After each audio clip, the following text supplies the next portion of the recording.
آج مسجد اقصی آپ کو اور مجھے کیا پکار نہیں رہی ہوگی؟ کیا مسجد اقصی مجھے اور آپ کو بلا نہیں رہی ہوگی؟ چلو پوری دنیا کے 55 سے زائد اسلامی ممالک ہیں، اس کو تم اپنا قبلہ اول نہیں مانتے، کم از کم مسجد ہی تسلیم کر لو۔ ومن اظلم ممن منع مساجد اللہ ان یذکر فیہا اسمہ وسعی فی خرابها، اس سے بڑھ کر ظالم کون ہو سکتا ہے جو اللہ کی مسجدوں کے اندر اللہ کے نام سے روکے اور ان کو خراب کرنے کے در پہ ہو جائے؟ کہاں ہے عمر بن خطاب؟ کہاں ہے صلاح الدین ایوبی؟ عمر اب کیوں نہیں آتے؟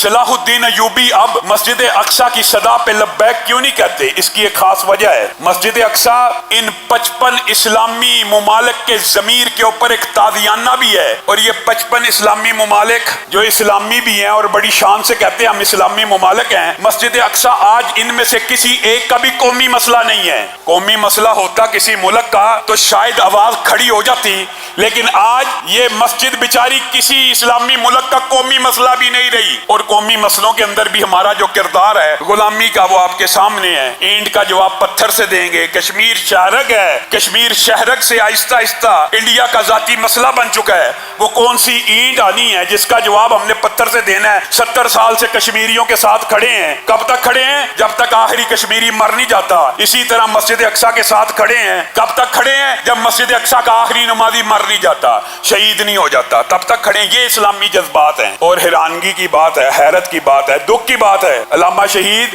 آج سے کتنا عرصہ قبل یہ الفاظ کہا کرتے تھے، آج کے بھی کیسے صورتحال کے مترادف ہے۔ مسلمان مالدار بھی ہیں، امیر بھی ہیں، ممالک بھی کم نہیں، تعداد بھی کم نہیں، اسلحہ بھی کم نہیں، مگ بھی ہیں، مراج بھی ہیں، F-16 بھی ہیں، لیکن دفاع نہیں کرتے۔ میدان بدر کو بھول چکے ہیں۔ میدان بدر میں 313 نے یہی بہانے لگائے تھے، ان کی تعداد بہت زیادہ، وہ طاقت والے ہیں، کچھ حکمت عملی اختیار کرنی چاہیے۔ محمد رسول اللہ صلی اللہ علیہ وسلم نے جب اتنے عظیم الشان لشکر کا سارا معاملہ اپنے صحابہ کے سامنے رکھا تو انہوں نے کہا تھا اللہ کے رسول ہمیں یہ نہ سمجھنا کہ ہم موسیٰ کی طرح آپ کو کہہ دیں گے کہ فَاذْهَبْ أَنْتَ وَرَبُّكَ فَقَاتِلَا إِنَّهَا هُنَا قَاعِدُونَ، ہم یہ نہیں کہیں گے کہ آپ اور آپ کا رب جا کے لڑے ہم یہاں بیٹھے ہیں، بلکہ آپ کی طرف آنے والے ہر تیر کو پہلے ہم کھائیں گے پھر آپ کی طرف بڑھے گا، آپ ہمیں سمندروں میں اتر جانے کا حکم دیں گے ہم اتر جائیں گے۔ قائد اعظم محمد علی جناح رحمہ اللہ نے یہ بات کہہ دی تھی کہ اسرائیل اسلامی ریاستوں کے قلب کے اندر ایک نجائز خنجر ہے، پوری دنیا مان جائے، پاکستان اسرائیل کے وجود کو نہیں مان سکتا،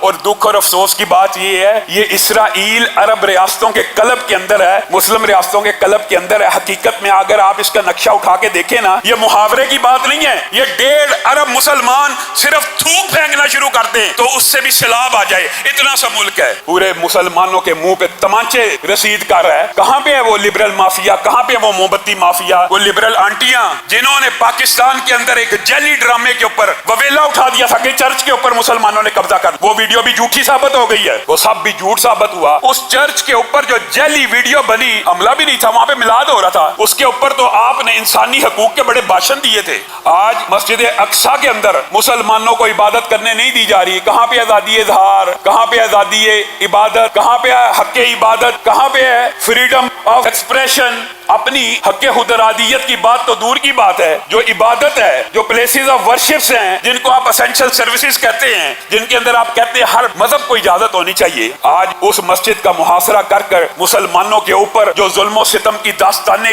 لکھی جا رہی ہیں، کیا کہا جائے؟ اب ان حکمرانوں کو کیا کہا جائے؟ 55 اسلامی ممالک ہیں، ایک ہی بندے نے کچھ افسوس کا اظہار کیا، طیب اردگان نے، اور اس نے تشویش کا اظہار کر دیا۔ ہم یہ بات کہتے ہیں جی اس نے تو اسرائیل کو ماننا ہے، بلا شبہ ماننا ہوگا، لیکن بولا بھی وہی ہے، صرف اسی نے کہا ہے کہ مجھے تشویش ہے۔ یہ کیا ہو رہا ہے؟ مسجد اقصی آج تجھے اور مجھے پکار رہی ہے، اور شاید کہتی ہوگی کہ تھے تو وہ تمہارے ہی آبا مگر تم کیا ہو، ہاتھ پر ہاتھ درے منتظر فردا ہو، صرف دعائیں کر کر کے مسجد اقصی آزاد ہو جائے گی؟ مسجد اقصی کو ضرب عمر کی ضرورت ہے، ضرب صلاح الدین کی ضرورت ہے۔ آج مسلم حکمرانوں کو بھی چاہیے کہ وہ اپنے اسلاف کی روایات کے اوپر چلتے ہوئے یونائٹڈ اسٹیٹس آف اسلام کا کنسپٹ کیوں نہیں بن سکتا؟ ہر ملک اپنے دائرہ اختیار دائرہ کار میں رہتے ہوئے ایسی آرگنائزیشنز کیوں نہیں بنا سکتا کہ ایک اسلامی ملک پہ حملہ پورے اسلامی ممالک پہ سمجھا جائے گا؟ کون سی چیز مانے ہیں؟ کس چیز کی رکاوٹ ہے؟ مانتے ہیں غلام ہیں، لیکن کیا ساری زندگی غلام ہی رہنا ہے؟ غلامی سے نکلنے کی کبھی کوئی تدبیر بھی کرنی ہے؟ چلو آہستہ آہستہ نکلنے کا راستہ ہی بنانا شروع کر دو۔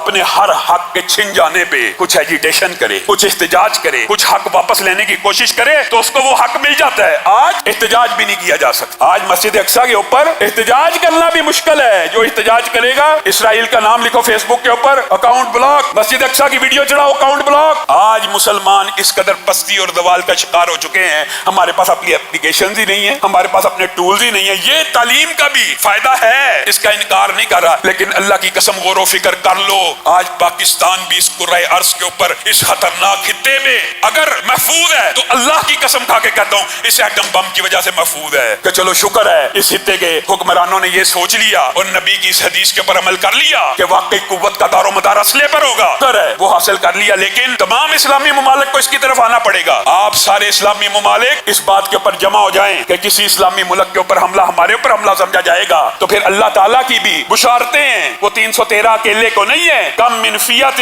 قلیلۃ غلبت فیۃ کثیرۃ باذن اللہ، کتنے ہی کم تعداد کے لشکر کتنے ہی بڑے تعداد کے لشکروں پہ غالب آئے ہیں، اس بنیاد کے اوپر اسلحے اور ایمانی قوت کی بنیاد کے اوپر۔ اور اگر 313 کا آپ نقشہ دیکھیں تو ان کے پاس اسلحہ بھی نہیں تھا۔ کافر ہے تو شمشیر پہ کرتا ہے بھروسہ، مومن ہے تو بے دیکھ بھی لڑتا ہے سپاہی۔ کہاں ہے وہ مومنانہ اوصاف؟ وہ اوصاف ہم نے کھو دیے ہیں، پھر اب ہم ماتم کریں، وویلا کریں۔ ہم تو آج اتنی ذبوحانی کا شکار ہیں کہ قومی مسئلہ کشمیر اس کو بھی فراموش کر چکے، اور مسجد اقصی تو اب کسی کا قومی مسئلہ ہی نہیں رہا۔ وہ مسجد اقصی کہ سبحان الذی اسری بعبدہ لیلا من المسجد الحرام الی المسجد الاقصی، اس کی قدر و قیمت بھول گئے ہو؟ نبی کریم کو یہاں پہ لے کے جایا گیا، جبریل امین ہمراہ ہیں، نبی کریم نے دیکھا بڑے خوبصورت چہرے ہیں، کہا کون لوگ آئے ہیں؟ کہا آدم سے لے کے عیسیٰ تک جتنے پیغمبر اور رسول اٹھا لیے گئے تھے آج اتارے گئے ہیں معجزے کے طور پہ۔ کیا کرنے کے لیے اتارے گئے ہیں؟ نماز کو ادا کرنے کے لیے اتارے گئے ہیں۔ یہ نماز کو ادا کیوں نہیں کر رہے؟ یہ نماز کو ادا کیوں نہیں کر رہے جبریل امین؟ جبریل امین نے کہا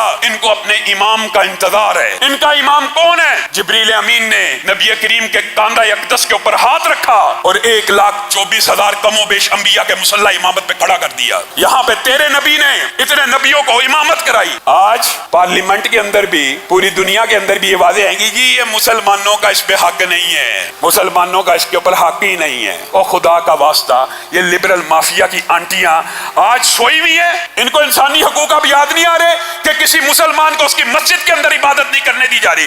کیوں یہ ویلا نہیں مچا رہی؟ کیوں نہیں آواز اٹھا رہی؟ کیونکہ سارے چینلز وہی ہیں، سارے پیسوں کی آمدرف وہیں سے ہے۔ جو امریکہ کا پالا ہوا ہے کتا ہے اس کی بھی ہمیں نوکری پہ مجبور کیا جا رہا ہے۔ امریکہ تو چلو چودھری ہے، جب تک قوت طاقت نہیں آنی اس کے ساتھ ہیلو ہائی رکھنا مجبوری ہوگی۔ سمجھ آ گئی ابھی بھی بات؟ ایک چودھری کے ساتھ یس رکھنی ہے، لیکن کیا اس کے پالے ہوئے کتوں کے آگے بھی لیٹ جانا ہے؟ اسرائیل کو کوئی باضمیر بندہ کس اصول کی بنیاد کے اوپر تسلیم کرے؟ کیسے تسلیم کرے؟ اللہ رب العزت سے آپ سب لوگ پھر بات وہی آ جاتی ہے، ہم دعائیں کر سکتے ہیں اور کیا کریں؟ جہاد کرنے کا نام لیں تو پکڑ کے جیلوں میں ڈال دیا جائے گا۔ کوئی جہاد کی بات کر سکتا ہے؟ آج فرانس نے نبی کریم کی توہین کی ہے، فرانس کے خلاف جہاد کا فتویٰ دینے والا کوئی عالم دنیا میں موجود ہے؟ اسرائیل ڈنڈے کے زور کے اوپر، طاقت کے زور کے اوپر آج مسجد اقصی پہ حملہ آور ہے۔ حکمران دورے کر رہے ہیں، ایک دوسرے کی خاطر مدارت کر رہے ہیں، ایک دوسرے کی آؤ بھگت کر رہے ہیں۔ 55 اسلامی ممالک کے ضمیر سو گئے ہیں۔ یہ جو 1.5 ارب ہیں، وہ تو ظالم نے کہا تھا نا یہ جو 10 کروڑ ہیں جہل کا نچوڑ ہیں،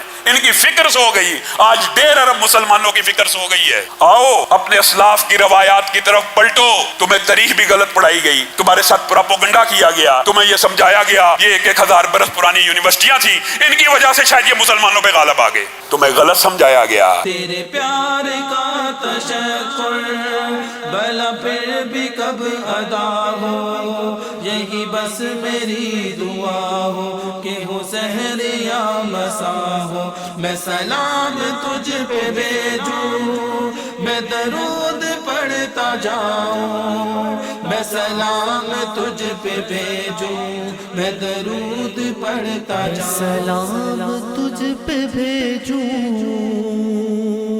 میں درود پڑھتا جاؤں۔ صلی اللہ علیہ وسلم۔